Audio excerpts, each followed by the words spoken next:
the materials that we picked up weighed anything. It looked like it was weightless. You couldn't feel that you had anything in your hands. I found one piece of metal, what looked like metal anyway.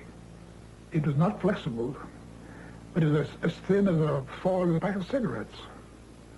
It was that thin. One of my boys told me, he said, there's something unusual here. He said, I tried to make a dent in this metal. He says, you can't bend it. You can't make a mark on it.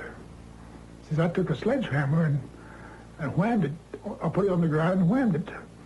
The sledgehammer bounced off of it. He told me not to say anything. He says, I'll handle it from now on. And that's exactly what he did. When he came out, he said, he told the press that was there, he said, that was nothing but a weather balloon, crashed weather balloon. It was definitely not a weather balloon. And it was an aircraft. So what it could have been, I wouldn't know. I still don't know. They took pictures, of course. They had a whole flock of microphones there. They wanted me they wanted some comments from me, but I wasn't at liberty to do that. So all I could do is keep my mouth shut. And General Ramey is the one who discussed, told the newspapers, the newsmen, what it was and to forget about it. It was nothing more than a weather observation balloon, of course, which we both knew differently. We left Roswell perhaps around 3:30 or 4 o'clock in the afternoon. As you can see, it's flat. It is very difficult. In fact, with just verbal directions, we never would have found it. We had to follow the rancher out there.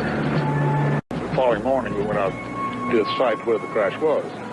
And what I saw, I couldn't believe there was so much of it. It was scattered over such a vast area.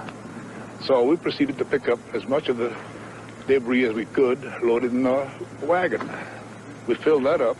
It took us a good part of the day to do that, because there were such small fragments that we had to do a lot of picking.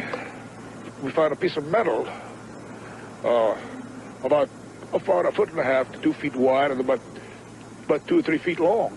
Felt like you had nothing in your hands. It wasn't any thicker than the foil out of a pack of cigarettes. But the thing about that got me is that you couldn't even bend it, you couldn't dent it, even with a sledgehammer would bounce off of it. So I knew that I had never seen anything like that before. And as of now, I don't know what it was.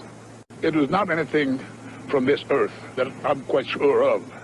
Because being an intelligence officer, I was familiar with just about all materials used in aircraft and in our air travel. This is nothing like that. It could not have been.